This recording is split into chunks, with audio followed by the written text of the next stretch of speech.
When I hired my first salesperson as a business owner, I made a huge mistake and it cost me sales. And the worst part is I knew better. I've led national sales for the U.S. Chamber of Commerce. I've run field sales teams. I've run direct mail sales teams. I've turned around 8 sales teams in my career. I've helped hundreds of people as a coach, as a consultant, as a fractional operator, go in and scale up their revenue. So I know a thing or two about sales management, and I still dropped the ball in this area. If you're a business owner with 1, 2, maybe 3 salespeople, and you're not getting the performance that you want out of them, chances are you are making the same mistake. Hey, what's up? I'm Ray Green, former executive turned nomad entrepreneur. In my sales career, I have turned around 8 sales teams. I led sales for the National U.S. Chamber of Commerce. So basically everything small and mid-sized business outside of DC.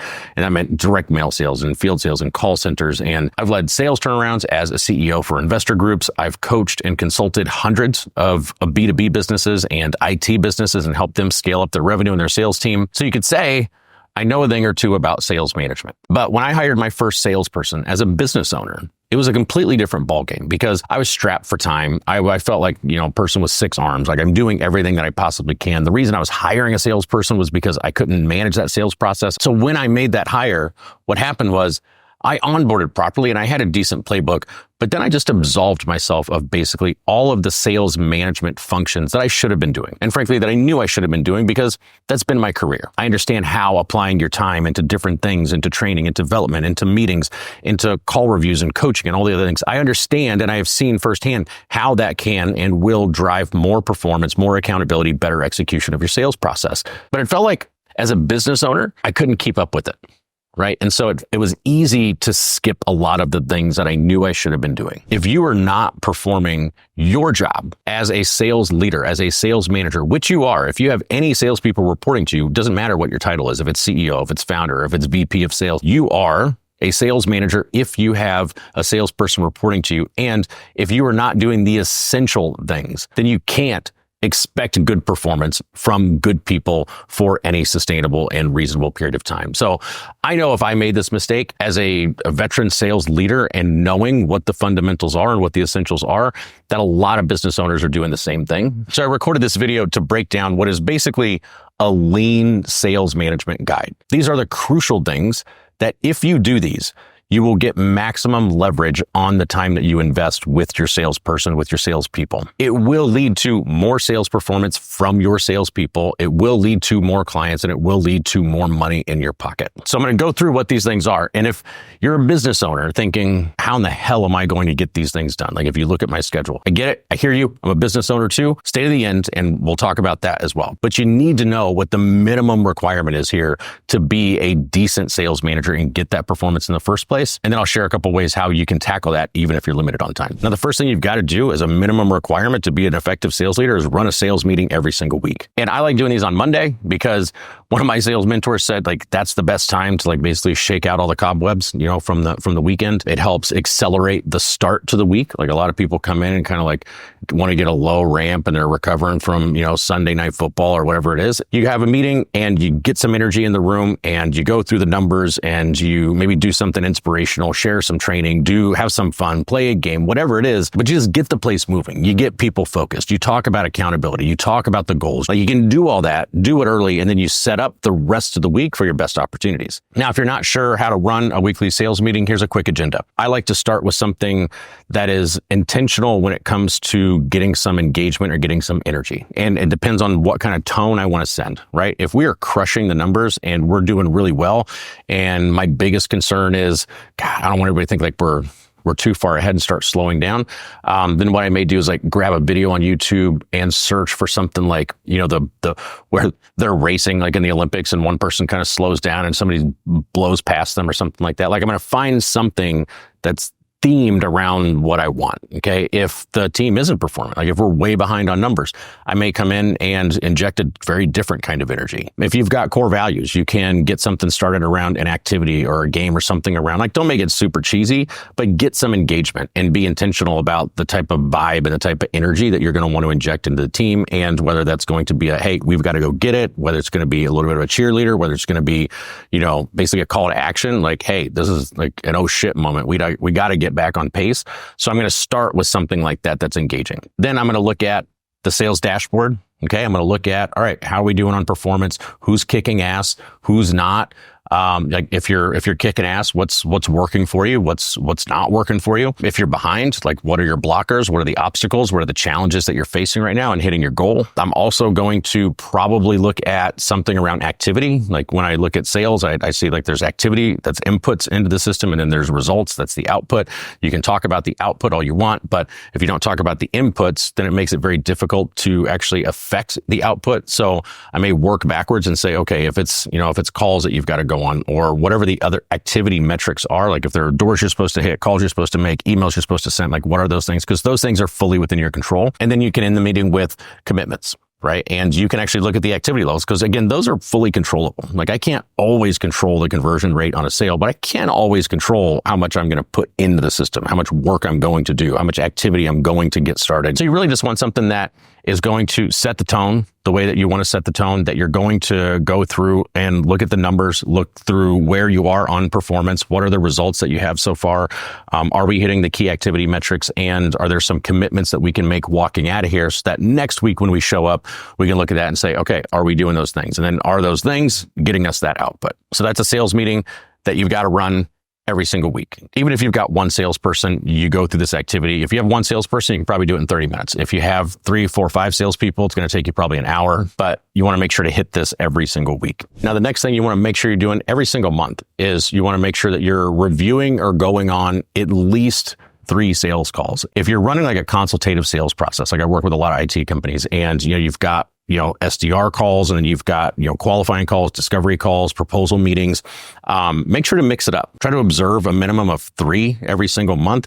But look at some that are proposal, look at some that are discovery, look at some that are qualifying. If you've got a sales dashboard, you can probably look at what's the area that's underperforming right now, and do we want to focus on that right now? Do we want to troubleshoot that specific area? The other important thing that you're doing as a business owner is you're getting research and development from your sales calls. You're going to hear about what competitors are coming up and why are they coming up? What are the price objections sounding like? What are the other objections that are coming up? Like, what are the prospects saying? What are the questions that they have? Where are they showing skepticism? Like, all of that is on you to objectively look from the outside and go, oh, okay, like we can actually make some adjustments here. You're looking for, is your salesperson following the process? And if they're following the process, how well are they executing it? Right? Like, are they actually following the steps? And then qualitatively, are they executing according to a playbook or something like that? When I sit down to do a coaching session, what I like them to do is have the opportunity to observe the call before I show up, right? So if it's in person, they know that that's, okay, I went on that call, we're going to talk about that one. If I'm listening to it asynchronously or it's on recorded calls, I want to share it in advance, because the first question that I'm going to ask is, hey, how do you think it went, right? Like, how do you think that the call went? Is there anything that you would do different? Right? If you got that opportunity to do again, because a lot of times they coach themselves, they hear it and they go, oh man, should have done that. Or I kicked ass there. So you want to ask them, like, how do you think it went?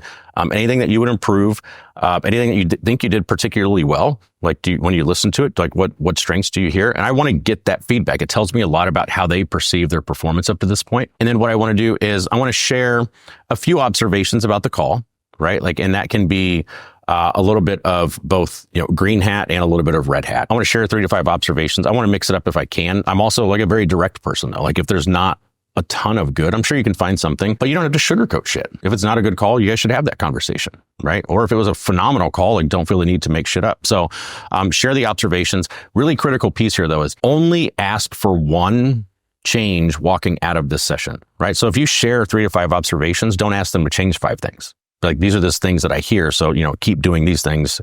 And here's one thing that I would like you to improve on. Now, the other thing is, on these coaching sessions, if you're doing them virtually, really cool, you can just use like an AI summary tool that says, hey, here's the summary of what happened and here are the action items from here. If you're not doing them virtually and you don't have that opportunity, then I still recommend getting a summary and getting the action items and documenting it. Not documenting necessarily from an HR standpoint, although it probably doesn't hurt, but documenting it from a hold yourself accountable. One of the biggest challenges I actually see when people try to do sales management functions is they're not accountable and they're not executing the right way. Like, they say, hey, you should go do these things, and then they never go back to see if they did those things, right? So don't fall into that trap. Like, you lead with the accountability by example. So, grab an AI summary tool, reinforce what that is, document it, clarify, what you guys agreed on and what's going to be improved. Now, similarly, you've got to do at least one role play session a month, minimum. Practice makes permanent, right? Like somebody said this to me recently and it really stuck. And I said, you know what? That is great. Like the way that you practice is the way that you're going to install the behaviors. Okay. I've always said you don't want to practice on purpose, not on prospects. Choose whichever one you want. But at the end of the day, there's value in practice. And the call reviews are always in hindsight, right? Like, so you can do those types of things. But the role play allows you to coach through different scenarios and in a somewhat more controlled environment because you can be a realistic prospect with the objections and force that process. Now, the thing about role plays is if you are the prospect, if you're playing the prospect, you really want to be as realistic as possible. So think through what the scenarios are. Like I've actually been using GPT, right? And saying, hey, what are some scenarios that I could use? Like how can I, what questions can I have? What obstacles can I have? What objections can I have?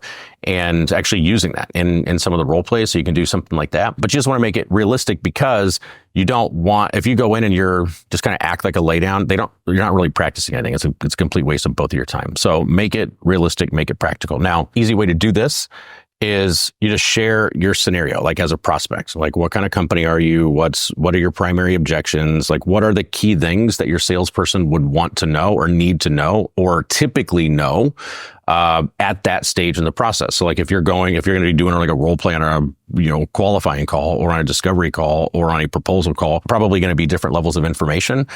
So think that through, like just get kind of specific about what those things are and really intentional at least. Then have the salesperson execute the process, like that section of what you want, similar to the call coaching. Ask them how they thought it went. Like a lot of times role play makes people nervous a lot of times. And so you go, okay, like, all right, let's do it again. Right.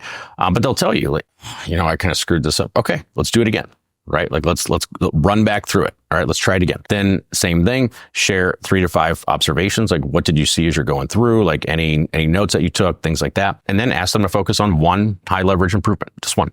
Make it easy. Like what's the one thing that you saw that you're like, I know I want to tell them 5 things, but we got to start here. Like let's stack these things on top of each other. So just find the most important one, make that the focus, and then start there the next time. The next thing you've got to do every single month is a full pipeline review. Whether you're working with a closer or somebody that's full cycle that's out there doing prospecting and closing deals, you need to sit down at least once a month. Like in a lot of cases where I've done fractional work, I've done it every single week when I want to like really understand what's going on in the pipeline and start to speed things up and accelerate the sales process. But minimum once a month, you want to spot check. You want to know, all right, what's the real pipeline health? What are all these deals? Walk me through them. And what are the next steps on this? Are we talking to the right stakeholders? Like what deals are actually stalled or stuck that we're not talking about? Can we get creative with how we address those things? I actually have a full pipeline review video that it's like actual training, like the entire agenda, everything that you need to run that. But the short story of this is basically you're going to review every deal in the pipeline. Like I'm going to audit every single deal in the pipeline. Like unless you are working such high volume that you can't go through each deal, then I'm going to go through each deal. And if I have that much volume, it might be time to get another salesperson because the likelihood of them being able to actually give all the attention that they need to those deals, depending on your sales cycle and everything, may be very low. So that may be symptomatic of something, but I want to know what are all the deals in the pipeline. Then I want to confirm, are we working with the right person, right? Like who's the stakeholder? Who's the decision maker? Who's the next step with? Okay. And that brings me to the next thing. What is the actionable next step? And I'm going to tell the person from your part, because the waiting is not a next step, right? So if you're waiting for a contract, waiting for a callback, waiting for anything, then my next follow-up is, okay, so at what point are you going to do something?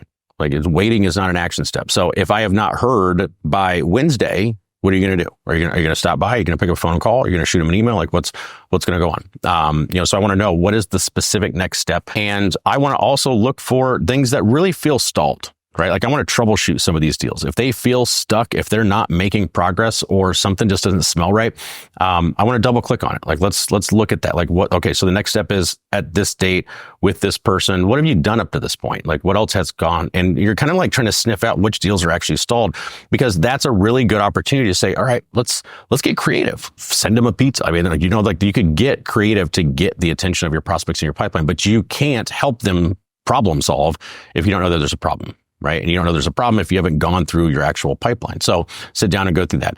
Then you want to get what those next steps are and document them. Like, okay, well, these are the next steps. These are the next steps. These are the next. Got it? Cool. That's the action list. That's going to be your focus this week, this month. When we meet next month, I'm going to start with this list. I'm going to say, all right, cool. This is what you said you do. Did we do it? Did we do it? Did we do it? Did we do it? Right? Like, so there's accountability. So once a month minimum pipeline review that you run with that agenda. And then the next thing is one-on-one meeting with them outside of these frameworks, outside of this structure per month. This is just the human side of management. This is the leadership side of it. You want to connect with your salesperson as a person. You want to connect with them as a human being, and you want to, create the environment where you've got two-way communication, where you've got candid communication, where, there's some trust and rapport built up between the two of you, so you can have productive conversations, even if they're tough. This doesn't have to be in a stuffy office. This doesn't have to be a rigid criteria. You can, go out have a beer. You can take them to lunch. You want some space with your salesperson every single month to essentially check in and open the door to candid feedback, both directions. Right? Like that's your opportunity to share, feedback, that you have. Like, I can't tell you how many business owners or sales leaders that I talk to and I'm coaching them, and they're like, well, Johnny sucks and he's not doing this. Have you guys talked about that? No. Okay. Well, we should talk about that, because there's a decent chance that if I go talk to Johnny, he's going to say, dipshit manager's not doing X, Y, Z, right? Like, so there's that means communication's not happening, and that's just dysfunction within an organization. And it's up to you to change that. It's part of the culture. What are their goals, right? Like what are they striving towards, and how are they doing in achieving them, and how do they feel like they're doing in achieving them? Because it's not always the same thing. So I want to know, like, hey, what are your professional goals? What are your income goals? Like, do I know what is motivating and driving the person that's responsible for generating our revenue? Like, that's a really important thing to know. So do they have some career aspirations? Do they want to go to school? Do they just want to hit a specific income number? Then I kind of want to know, how do they feel about the progress that they're making towards those goals? Okay. Like, so do you feel like you're on track? Do you feel like you're off track? Is there anything that we can do to help facilitate that? Are there any specific blockers that are in the way to achieving that specific goal? Are there any specific projects or opportunities here within the business that you'd like to pursue? And this doesn't have to come up every single month, but what's the ultimate career goal?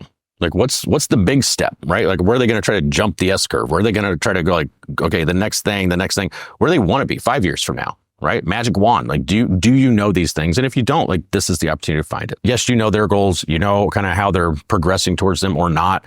But this is where getting on the same page means you also need to communicate what your expectations are, what you think the top focus should be, what you believe the goals are, how you feel about progress or lack thereof in achieving the goals. And is there a misalignment? Is it possible that one person feels like, hey, we're making good progress towards the goal, and the other person says, no, we're way off, right? This is the time where you actually put those goals and the progress and the expectations and get on the same page. And again, if you have not communicated what your expectations are of somebody, then that's on you. And this is the opportunity to ensure that you're singing off the same hymn sheet, right? That you're not speaking different languages, and that you're both seeing things the same way. And those are the essentials. The lean sales management guide, right? You've got your weekly sales meetings. There's 4 of those. You've got a few sales call reviews.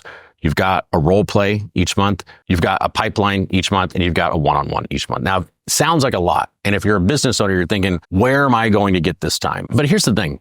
If you actually break this down and look at it on your calendar, you're talking roughly 10 hours a month, 30 to 60 minutes for your weekly sales meetings, and an hour each for a few sales call reviews. It's really not that much time. And it's one of the highest leverage things that you can allocate your time to, because these are the things that have a high probability of driving more revenue and giving you a better understanding of your own sales process, of your own audience, and what is happening in your own business than almost anything else that I can imagine. And I can tell you, as a sales leader, I can tell you without a shred of doubt, I promise you, if you do these things, your sales will increase. The process is going to improve dramatically from what you're learning, because you've got a good feedback loop, and the execution of that process is going to improve, because interesting thing that happens with sales people, sales teams in general, is that once there's a little bit of accountability, once you start reviewing a couple sales calls, it raises the quality of all the sales calls, because the likelihood of, oh shit, if that one gets pulled or if he shows up to this sales call or something like that. So just the idea that somebody is paying attention automatically improves the execution of the sales process, creates more accountability. You'll also have an opportunity to find bad habits before they've really cemented themselves into your process. If you're checking on these things regularly, what you'll see is people will drift. Right? Like people don't usually just like throw the process out overnight. What happens is they drift. And so you can catch those bad habits before they become permanent installations in your process. And again, just the feedback loop that you're going to have is going to make you a better leader and a better business person. Now, if you are a business owner and you're saying, how in the hell am I going to find time to do this? A couple ideas, because I get it. I really do. Like I've been in your seat, and I have also made the mistake of saying, I can't do that. But if you don't do that, it's going to cost you more time somewhere else, because you're either not going to have the sales, you're not going to have the process, you're not going to have the intel, you're not going to have everything else, all the benefits that come with this. So it's costing you somewhere else. So one thing that you can do is go to your calendar right now and open it up and carve out the time for next month right now, right? Like whatever the next month is going to be, find 4 blocks to put a sales meeting and put a date down. Invite your salesperson or salespeople to it. Plug in your one-on-one, then plug in your pipeline review. Like go through and actually put these things on your calendar and then stick to them. Right? Like actually protect that time and execute this process. By the way, I'd also give your salesperson or salespeople a quick heads up. Like, hey, we're going to start doing this. This is something that I really should have been doing.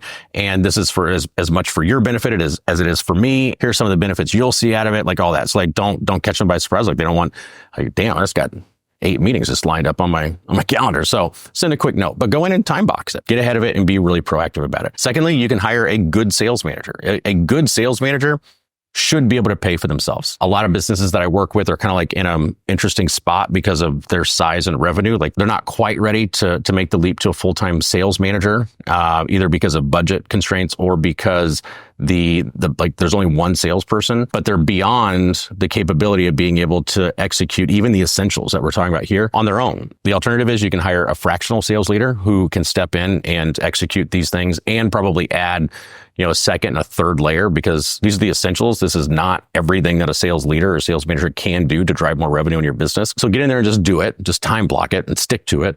Hire a sales manager, a good one, or go look for a fractional sales leader that can learn your business and execute these functions on your behalf without the full load of a sales manager salary. Those are a few options to consider, but the one to not consider is I'm just going to not do it, because I can tell you not only will it affect the performance, but if you have a really good salesperson, there's a decent chance you may not keep them, because they want to be engaged somehow. They want to be challenged some way. And that's the nature of the beast with really good salespeople. And if you're a B2B company and you're doing $5-10 million in sales and really want to scale up your sales team, look us up. Check out the links in the description. Possibly something that we could help you with, maybe not. But either way, like you should be able to take this guide, this framework, and get the essentials executed, get the essentials installed into your business. And if you have any specific questions, drop them in the comments. I'll do my best to answer. Adios.